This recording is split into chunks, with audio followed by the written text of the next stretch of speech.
Today we're going to take a little walk down history lane and talk about the United States of America history and the history of money and God's money, which is gold and silver. The only money that we find in the Bible is gold and silver. The only constitution of money is gold and silver. And for the first 157 years of our republic, our money was backed by gold and silver, so we had real money. In 1913, the Federal Reserve System was founded. And like all central banks, it benefited the bankers and the politicians. It didn't benefit the people. It actually hurt our economy. But it didn't really have any teeth in it until 1933. So from 1913 to 1933, the real money, which was backed by gold and silver, and the monopoly money, which was issued by the Federal Reserve System, circulated side by side. In 1933, though, everything changed. FDR, Franklin Delano Roosevelt, the president at the time, just a few months after his inauguration, confiscated all the real money. He confiscated the gold coins. This was what your grandparents used when they went to the grocery store to buy their food. This is a $20 1-ounce gold coin. He confiscated all of these, and he also confiscated the gold certificates, which were backed by the gold. And so therefore, we had no more real money. We only had these IOUs. The reason your money is called a Federal Reserve note is because a note is an IOU. It's not actually money. The government promises to give you nothing for a Federal Reserve note. If you have a $20 Federal Reserve note, the only thing they'll give you is 2 tens or 4 $5 bills or 20 singles.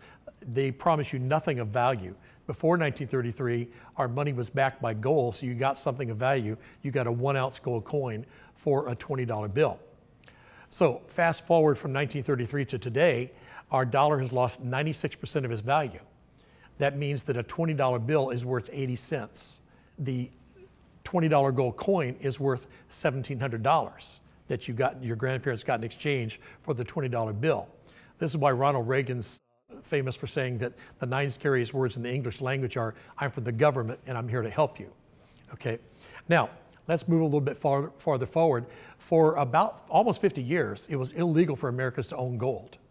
In the early 1970s, it became legal to own gold again. So we did a study of what would have happened with 3 different types of investments if you had started in 1970, January 1st, and gone forward 40 years to January 1st to 2010. If you'd invested $10,000 in the stock market, it grew to $105,000. Well, that sounds pretty good. You made 10 times your money. But in reality, because of inflation, you lost about 2/3 of the purchasing power. See, it doesn't really matter how much money you've got, how many dollars it says in your bank account, if they purchase less.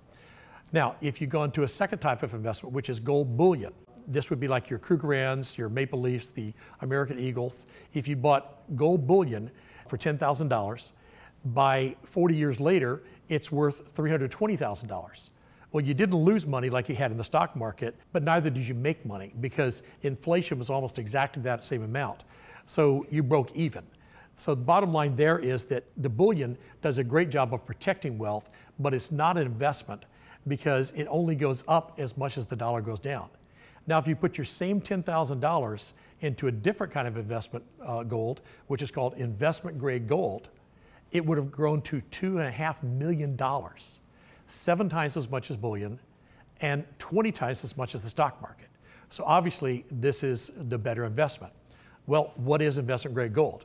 Let's move forward another 16 years to 1986 when a company called the Professional Coin Grading Service was founded. And a year later, another company called NGC, the Numismatic Guarantee Service, was founded. Both of these companies guaranteed the authenticity of rare coins and the grade of the rare coins. And they put their money where their mouth is. If they're wrong about the authenticity or the grade, they'll actually buy the coin back at full price. So this created a revolution in U.S. coin grading. This was the beginning of the modernization of the grading of coins in the United States of America. In the 26 years since then, U.S. coins have gone up thousands of percent. And in the same period of time, European coins have gone up hundreds of percent. The reason for this is that Europe stayed on the old 4-point grading system that the United States was on in 1986, which is fine, very fine, extremely fine, and uncirculated, whereas the U.S. moved from a 4-point system to a 70-point, very sophisticated system.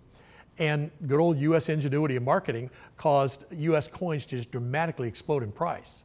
Today, the typical U.S. rare coin compared to a European coin of the same grade and the same rarity, is worth anywhere from 10 to 20 times as much. So people say, well, why shouldn't I buy American coins? Well, in our company, we did that up until 4 years ago. Now we only buy European coins. Think of it like the stock market. You wouldn't want to buy Apple computer today as much as this exploded. What you're looking for is the next Apple computer. And that's what we're doing with these coins. Instead of buying the US coins, which have already exploded in price, we're buying the next coins that are going to go up dramatically, and that's the European coins. All right, so let's fast forward a little bit more to I don't know. That's when gold goes to $5,000 an ounce.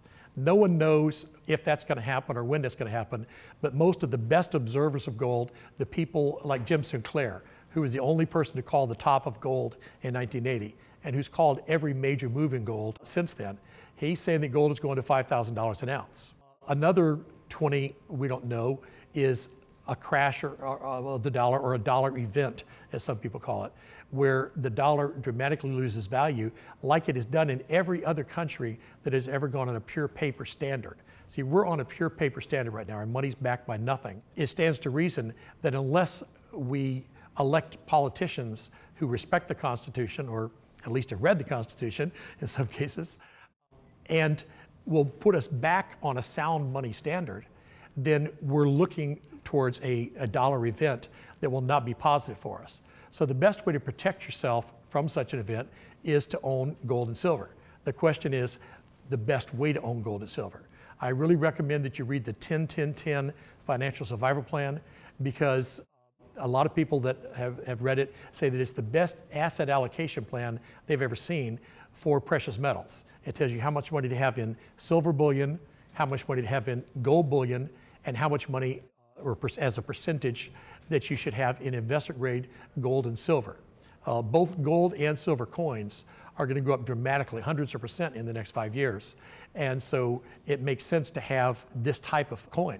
Now, let me close by giving you a comparison of various different types of investments that you could have invested in over the last 100 years. If you'd invested in the real estate market, according to the Case-Shiller Index, which is the most authoritative measure of housing prices, 55 out of the last 100 years, housing has been down. The stock market has been down 33 of the last 100 years. US Treasuries have been down 27. Even what we call dividend stocks. A lot of people buy stocks that they hope will go up in price, but that also pay dividends. So they've not been down as much as the stock market in general, but they've been down 18 of the last 100 years. Even the next best thing that you could have bought, which is bullion, has been down 10 of the last 100 years. People say, well, how can that be with the government continuing to print money that's backed by nothing, and the dollar becoming worth less and less and less every time they print more dollars? How could gold go down? Because the reason gold goes up is because the dollar becomes worth less and less. So usually gold and silver are like this, running in opposite directions. So if the bullion is going down, that means the dollar is going up. Well, that's true. In the last 100 years, we've had about 10 years where the dollar did go up. Various different things can cause it to happen. For instance, Ronald Reagan took the top tax rate from 70% down to 28%. That was positive for the dollar. In England, they've had 11 years when gold was down. There's only one investment that hasn't had a down year in 100 years, and that's investment grade coins. Now, I want to hasten to say that's not all rare coins. This is what we call investment grade coins, are the finest grade and the most rare coins. And if you have those type of coins, they haven't had a down year in 100 years. So investment grade gold rocks. Okay, the principles of this: cash is trash because inflation is eating up the value of our dollar.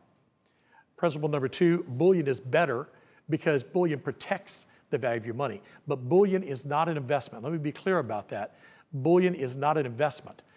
Some people say, well, gold is up 450% in the last 10 years. How can that not be an investment? The main reason gold is going up is because the dollar is becoming worth less. One great example of this is the example of a house. In 1910, a 3-bedroom, 2-bath, typical US residence sold for $4,000. Gold was at $20 an ounce, so that meant that house was worth 200 ounces of gold. Go forward to 100 years to 2010, the same house is now selling for $240,000, but gold is at $1,200 an ounce, so it's still 200 ounces of gold. So the question is, the house in 2010, is that worth 60 times as much as the house in 1910? Obviously not. It cost 60 times as much because the dollar was worth so much less. And the same thing for the 200 ounces of gold in 2010. It cost $240,000 to get 200 ounces of gold. In 1910, it only cost $4,000. Is the 2010 gold worth more? No, it's still gold. It's worth the same. As a matter of fact, for 3,000 years, 1 ounce of gold has bought the same amount of bread, food, clothing, labor, materials, shelter. So the value of gold doesn't change. The price of it changes depending on the currency. This is why you want to go with investor grade gold. We do believe that you should own some silver bullion and some gold bullion. As I mentioned, the 10-10-10 article explains that very thoroughly. But today I just wanted to get across the idea that you want to have a mix of various different kinds of gold with most of your money in investor grade gold because it actually goes up in value rather than just in price. 7 times more than bullion over the last 40 years. Thanks for listening.